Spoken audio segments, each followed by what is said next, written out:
আজকে জাতি যদি ইসলামের প্রতিটি আইন এবং কানুন তথা বিধানকে মেনে নিত তাহলে এই জাতির কোনোদিন কোনো রকমের কোনো কষ্ট কোনো বিপদ কোনো আপদ হতো না। আজকে আমরা রাস্তাঘাটে চলি, আজকে অমুসলমান অন্য জাতিরা আমাদেরকে টেরা চোখে তাকায়, চোখ বাঁকিয়ে তাকায়। গতকালকে আমার জলসা ছিল গঙ্গাসাগর, কোথায়? দক্ষিণ 24 পরগনা শেষ গঙ্গাসাগর, যেখানে আমার হিন্দু ভাইরা স্নান করতে যায়, পবিত্র হতে যায়, সে জায়গাটার নাম হলো গঙ্গাসাগর। বুঝতে পারলেন না? তা আমি কালকে লঞ্চে ছিলাম, আর 2-3 জন আলেমুলামা ছিল, কিন্তু আমরা তো মুর্শিদাবাদের লোক। কি গো, আমরা মুর্শিদাবাদের লোক, আর মুর্শিদাবাদের লোক নাই এমন কোনো জায়গা খালি নাই। গতকাল তার আগাদিন পরশুদিন জালসা ছিলাম একবারে হাওড়া নিবড়া মার্কাজ, বিরাট মার্কাজ, পশ্চিমবঙ্গের সব থেকে বড় মার্কাজ হাওড়া নিবড়াতে প্রোগ্রাম ছিল। তো যা হোক মাদ্রাসা জালসা, তো কালেকশন শুরু হলো, তো দেখছি সর্বপ্রথম মুর্শিদাবাদের লোক দেখছি 10,000-20,000 টাকা নিয়ে উঠছে। হুজুর চিনতে পারছেন না যে কাশেপুর, তো তোমাকে আমি কি করে চিনি বলবো, কিন্তু আপনার সামনে জালসা শুনে এখানে গেছো তোমরা, বলে হুজুর দেখেন এই সাইডে যতগুলো কারখানা দেখছেন সব মুর্শিদাবাদের লোকের। আলহামদুলিল্লাহ বলুন। আওড়া নিবড়াতে আর ডোম জুড়ে যত এই যে ছেলেরা প্যান্ট পরছে, ডিজাইনের প্যান্ট ছেঁড়া ছিঁড়ি প্যান্ট তৈরি হয়েছে ওখানে, একবারে পমাইপুর পর্যন্ত চারিদিক দিয়ে দেখলাম কারখানা মুসলমানদের। কিন্তু কালকে আমার সময় ছিল না, বেড়ানোর টাইম ছিল না, তার মধ্যে থেকে আল্লাহর রহমত আপনাদের দোয়াতে ওটা 5-6 জনের কাছে গিয়েছে। আমরা নিয়ে গেল মোটরসাইকেলে ঘুরতে, চলো হুজুর ঘুরিয়ে নিয়েছি, টাইম পাইনি, কিন্তু যাবো ইনশাল্লাহ, আল্লাহ যখন সুযোগ দিয়েছে অবশ্যই যাবো। তোদের দিল কাকে বলে, সত্যি কথা বলছে, ওরা কারখানা তো করেছেই। আমি যাওয়া মাত্রই সঙ্গে সঙ্গে একবারে চেয়ার দিয়ে, হুজুর হঠাৎ আপনি বলে খেপা এমনি হয়েছি, এমনি আসেনি তো কেন এলেন, চেক বের করে দিলাম, আমি ধরলাম। আপনাদের দিল বুঝবেন কি, 10,000, 15,000, 10,000, 15,000, 5,000 করে করতে করতে 1 গাদা টাকা খাইছে আমার মাদ্রাসার লেগে, ছাতা টাকা। আমি যে আল্লাহ আকবার, আজ আর টাইম নাই, এগুলো নিয়ে যাই, আবার অন্যদিন আসবো। কি বুঝলেন, খেপায় একদিনে নিয়ে যাওয়া হবে না। তাহলে হুজুর রোজার মাসে একদিন আসেন, তো কবে আসবো বলো, তো একবার আপনি 2 থেকে 3টে রোজার মধ্যে চলে আসবেন। বলো খেপা বলতে হবে না, কালকে রোজা হবে, তারপরের দিন সকালবেলা আসবো আমি, ও বলতে হয়। হ্যাঁ খেপা কোথাকার। তো দেখেন দিল মুসলমানদের দিল, এরা কাউকে ভয় করে না। দেখলাম যেটা ওখানে গিয়ে রাজ করছে, তো নৌকাতে আমি যাচ্ছি, তো আল্লাহ আকবার, কি বলবো আপনাকে, আমার দিকে তল চোখে তাকাচ্ছে, আমাদের তাকিয়ে কোনো লাভ নাই। আমি হাতে ধরেন পানের বুঠা আছে চুনে, আমার মুখে পান আলু, টাকা যত টাকা বেরো, আমি পান খেয়েছি, টাকা কি ঠেকাবি। কিন্তু বাপ মহতারাম বুজুর্গদস্ত অভিযোগ, এটা আমি হাসি দিলাম আপনাদেরকে। পরিস্থিতি পরিকাঠামো এতটাই খারাপের দিকে পৌঁছে গেছে, মুসলমানদের জন্য পা বাড়ানো বড় কঠিন। মুসলমানদের ধাপে ধাপে পায়ে পায়ে বিপদ। তাই বলে সবাই নয়, সবাই নয়, কিছু হিন্দু ভাইরা আছে, তারা রাজনীতিতে লুটার জন্য, ওই যে শুভেন্দু অধিকারী হারামখোর, মুসলমানদের মাদ্রাসায় এসে চা খাওয়া, পানি খাওয়া, ভাত খাওয়া, বাথরুম করা, সব করা, আরাম করে এসিতে ঘুমিয়ে ওই হারাম করে এখন আবার বলছে যে মাদ্রাসা সন্ত্রাসের আখড়া, আতুর ঘর। আরে হারামখোর, তুই যখন চলে গেছিলি তখন তো ছিল না।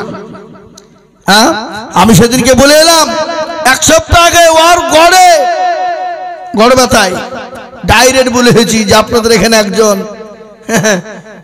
সাধুবাবু আছে, ও কিছু জানে না, ওর কোনো অন্যায় নেই, ভুলই নাই, বলে এসেছি।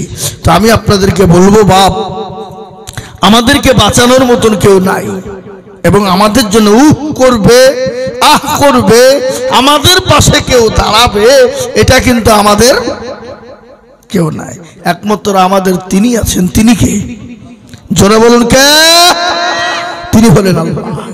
আল্লাহ ছাড়া আমাদেরকে বাঁচানোর মতন কেউ নাই। আজকে শুনেলেন, ভালো করে বলি, হে মুসলমান দরদি, আল্লাহওয়ালা মারনেওয়ালাকে জিন্দা রাখনেওয়ালা আল্লাহ। আল্লাহ যদি কাউকে মারে, পৃথিবীর কারো কারো ক্ষমতা নাই তাকে বাঁচাতে পারে। আর আল্লাহ যদি বাঁচিয়ে রাখে, পৃথিবীর কারো ক্ষমতা না তাকে মেরে দিতে পারে। জি, তাই আমাদের ভরসা করতে হবে কার উপরে? প্রত্যেকটা নবী, প্রত্যেকটা সাহাবারা সব ভরসা করেছিল আল্লাহর উপরে। আল্লাহর তরফ থেকে মাদাদ এসেছিল। আল্লাহ নবীর কত সাহাবা ছিল? 6.5 লক্ষ সাহাবা। কত বললাম? জোরে কথা বলুন, কত বললাম? 6.5 লক্ষ সাহাবা। সব থেকে সাহাবাদের ভিতরে সব থেকে বেশি মার খেয়েছিলেন যিনি, যে সাহাবাদের ভিতরে সব থেকে মার খেলেন, সে সাহাবাদের নাম হলো হযরত বিলাল। হযরত বিলালকে এত মার মারা হয়েছিল, এত অত্যাচার করা হয়েছিল, এত জুলুম করা হয়েছিল। হযরত বিলালের পা থেকে মাথা পর্যন্ত সমস্ত শরীরকে বেঈমানরা ছিলে ফেলেছিল। একটাও শরীরে চামড়া ছিল না, ক্ষত বিক্ষত করে দিয়েছিল। হযরত বিলাল আল্লাহর উপর ভরসা করেছিল। আল্লাহ আল্লাহ আহাদ আহাদ করে যখন ডাক দিলাম, ওই হযরত বিলালের জিহ্বাকে টেনে বের করে আবু জেহেলের দলেরা প্যারাক মেরে দিল। প্যারাক বুঝেন না আপনারা?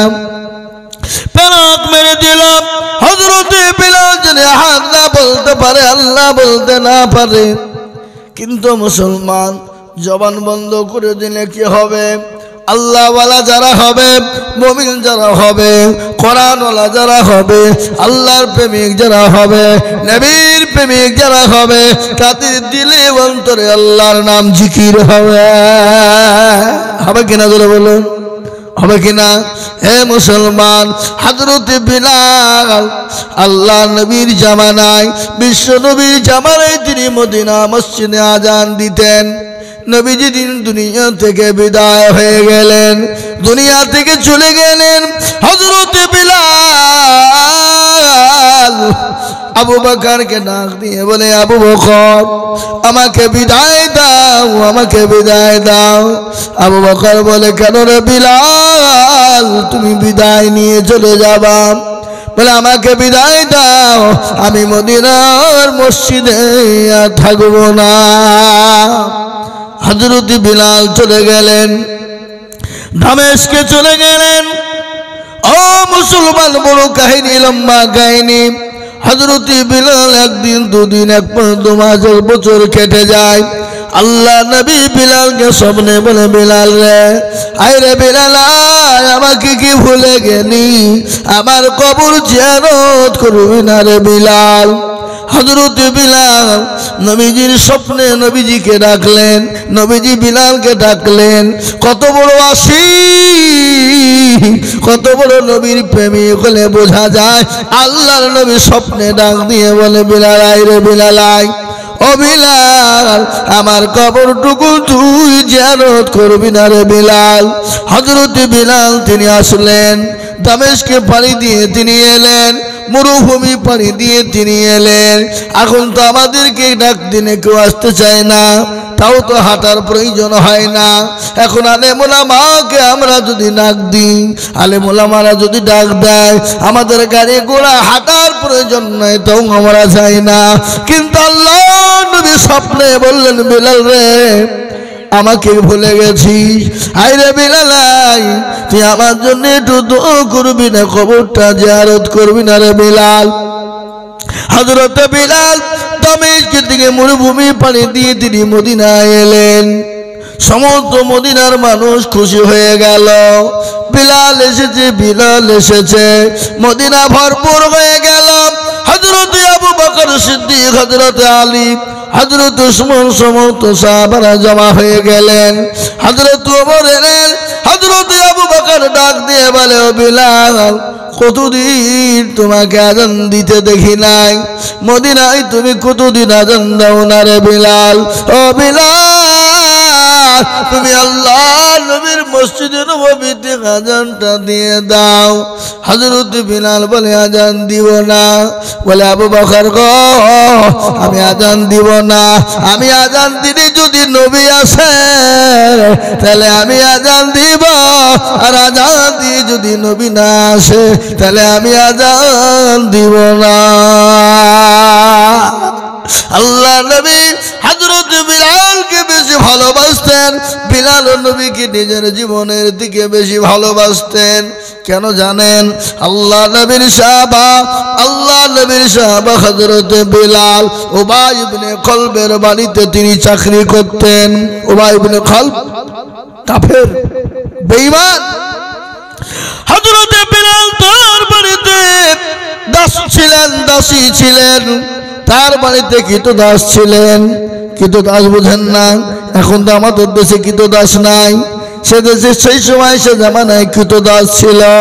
হযরত বিলাল প্রচন্ড জ্বর, প্রচন্ড জ্বর, উঠতে পারে না, থরথর করে কাঁপে। কিন্তু তার যে মালিক ছিল, যে মালিক ছিল উবাই ইবনে খালব, কিন্তু তার উপর অত্যাচার শুরু করে দিল বিলালের উপরে। বিলাল বলল, মালিক, আমি তো উঠতে পারি না, আমার শরীরটা বড় খারাপ, আমার প্রচন্ড শরীরে জ্বর। ওগো আমার মালিক, আপনি আমাকে কোনো একটু সময় দিন, আমি শরীরটা সুস্থ হয়ে যায়, তারপরে আমি আপনার সমস্ত কাজ করে দিব। হযরত বিলালের উপর অত্যাচার শুরু হয়ে গেল, জুলুম হয়ে গেল। বিলালকে তার চুলকে টেনে টেনে টেনে চুলগুলো ছেড়ে দিল।